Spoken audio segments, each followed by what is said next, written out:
हाय, मैं heavenly river jewellery group का प्रतिनिधि हूँ, मुख्य निदेशक नारंग। क्या आप हमारी कंपनी में ज्वेलरी डिजाइनर के लिए भाषण देने में दिलचस्पी लेंगे? हॉल में मौजूद लोगों में खासा उत्साह था। उस पल में दृष्टि नारंग एक बहुत प्रसिद्ध व्यक्ति बन गई थी, क्योंकि सभी आभूषण कंपनियां उसे निमंत्रण भेज रही थी। शिवम ने अपने चेहरे पर मुस्कान के साथ दृष्टि को देखा। इस बार दृष्टि निश्चित रूप से अपना सपना पूरा कर पाएगी और आभूषण उद्योग में प्रसिद्ध होगी। दृष्टि भाषण देने के लिए मंच पर पहुंची। जब वो अपने रचनात्मक पथ के बारे में बात कर रही थी तो वो शांत और एकत्रित दिखाई दी। उसके भाषण के अंत के बाद एक और जोरदार तालियों की गड़गड़ाहट हुई। उपस्थित सभी मेहमानों ने निमंत्रण भेजा, जबकि मीडिया के पत्रकारों ने इस कार्यक्रम को मनाने के लिए तस्वीरें ली। आभूषण प्रदर्शनी भी एक सही निष्कर्ष पर पहुंची थी। प्रदर्शनी के बाद दोनों एक साथ नीचे की ओर चले गए। मंच पर पहले से ही कई सवालों के जवाब देने के बावजूद दृष्टि ने ग्राउंड फ्लोर पर पहुंचते ही खुद को मीडिया के पत्रकारों के एक समूह के झुंड में पाया। उन्हें झकझोरने के बजाय उसने विनम्रता से पुरस्कार जीतने के अपने विचारों को जारी किया और विभिन्न प्रमुख मीडिया आउटलेट्स के प्रवक्ता के साथ मेलजोल किया। आखिरकार ये कुछ ऐसा था जिसे करने की जरूरत थी। अगले दिन दिल्ली के सभी प्रसिद्ध मीडिया आउटलेट, साथ ही आभूषण उद्योग की आधिकारिक पत्रिकाएं दृष्टि नारंग के काम किंग ऑफ द वर्ल्ड को अपनी सुर्खियों में रिपोर्ट करेंगी। दूसरी ओर शिवम तुरंत सबसे छुप छुप कर रजत को भूमिगत पार्किंग में ले गया और कार को बाहर निकाला और कुछ दूरी पर रोका। वो सड़क के किनारे उतरकर खड़ा हो गया और दृष्टि का इंतजार करने लगा। निदेशक शिवम, आपने जिस कार्य के लिए कहा था वो पूरा हो गया है। आप यही चाहते थे कि मैं बोली लगाऊं। रजत ने क्रिस्टल बॉक्स को शिवम को सौंपते हुए गंभीर स्वर में कहा। शिवम ने थोड़ा सर हिलाया, फिर उसने क्रिस्टल का डिब्बा लिया और अपनी जेब में रख लिया। ये किंग ऑफ द वर्ल्ड उसके और दृष्टि के लिए बहुत मायने रखता था। जब सही समय होगा तो वो व्यक्तिगत रूप से इसे दृष्टि के गले में पहनाएगा। जब तक वो दृष्टि की खूबसूरत मुस्कान को देखना जारी रखेगा। शिवम कोई भी राशि खर्च करने से नहीं हिचकिचाएगा। आखिरकार उसने अपना जीवन धन की खोज में बिताने का कोई इरादा नहीं रखा था। अपनी आंतरिक शक्ति को जगाने और तक्षक महल का उत्तराधिकारी बनने के बाद शिवम अपने गुरु द्वारा छोड़ी गई चीजों का उपयोग कर सकता था। उसके गुरु द्वारा छोड़े गए स्विस बैंक खाते में कुल 1 बिलियन अमेरिकन डॉलर थे।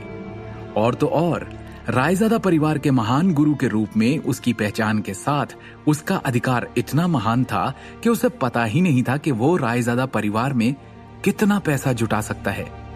रजत, तुमने बहुत अच्छा किया। शिवम ने प्रशंसा की और उसने एक छोटी सिगरेट जलाई और उसे रजत को सौंप दिया। इस बार मैं तुम्हें तुम्हारे वेतन के बोनस के रूप में 1 लाख रुपए दूंगा। धन्यवाद निदेशक शिवम। मुझे नहीं लगता कि मैं इस तरह के एक उदार इनाम के योग्य हूं। मैंने जो काम किया है वो बस मुझसे अपेक्षित था। इस प्रकार मैं ये इनाम नहीं ले सकता हूं, प्लीज। रजत के खाते में तुरंत 1 लाख रुपए ट्रांसफर करने से पहले शिवम ने कहा, मैं किसी के साथ भी दुर्व्यवहार नहीं करूंगा जो मेरे लिए काम करता है। ये रजत थोड़ा हिचकिचा रहा था, हालांकि वो अपने उत्साह को नहीं रोक पाया। ऐसा लग रहा था कि उसने सही बॉस का अनुसरण किया है। हालांकि उसने केवल एक साधारण काम किया था, लेकिन वो एक ऐसा पुरस्कार प्राप्त करने में सफल रहा जिसके लिए शुरू में पूरे 1 साल की कड़ी मेहनत की आवश्यकता होगी।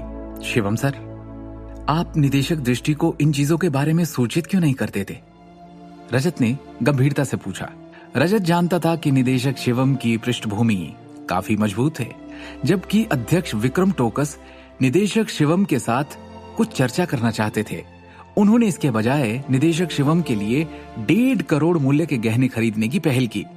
तभी उसे पूरी तरह से समझ में आया कि डायरेक्टर शिवम के पास कितनी ताकत है।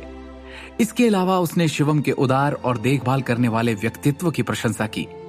इस बार अपनी पत्नी को राहत की सांस देने के लिए उसके बिना किसी झिझक के 50 लाख रुपयों में खरीदे गए एक पेंडेंट को तोड़ दिया था। शिवम वास्तव में किसी भी महिला का आदर्श पुरुष था। अपनी वर्तमान क्षमताओं के साथ आप अभी भी लो प्रोफाइल रखने के लिए इतना प्रयास क्यों कर रहे हैं? रजत ने जिज्ञासावश पूछा। शिवम ने उदासीनता से कहा, हालांकि ऐसा हो सकता है, लेकिन मुझे अपनी ताकत दिखाने का कोई कारण नहीं दिख रहा है। हालांकि रजत शिवम के शब्दों को पूरी तरह से समझ नहीं पाया था, फिर भी उसने जवाब में अपना सिर हिलाया। एक क्षण के लिए उन शब्दों पर विचार करने के बाद उसे धीरे धीरे बात समझ में आने लगी कि शिवम सर वास्तव में एक सच्चे व्यक्ति थे। एक बेकार दामाद के रूप में अपनी व्यापक रूप से प्रसिद्ध प्रतिष्ठा रखने के बावजूद वो कभी भी शांत रहने और एकत्र होने में असफल नहीं हुआ, तब भी जब दूसरे उसके साथ अन्याय पर अन्याय किए जा रहे थे। इस प्रकार रजत ने खुद से वादा किया कि वो एक ईमानदार रवैये के साथ शिवम सर का अनुसरण करेगा, चाहे कुछ भी हो। आगे की कहानी जानने के लिए देखिए अगला एपिसोड सिर्फ पॉकेट एफएम के यूट्यूब चैनल पर, और शिवम द हिडन वॉरियर के सारे एपिसोड्स को सुनने के लिए डिस्क्रिप्शन में दी लिंक से डाउनलोड करें पॉकेट एफएम ऐप।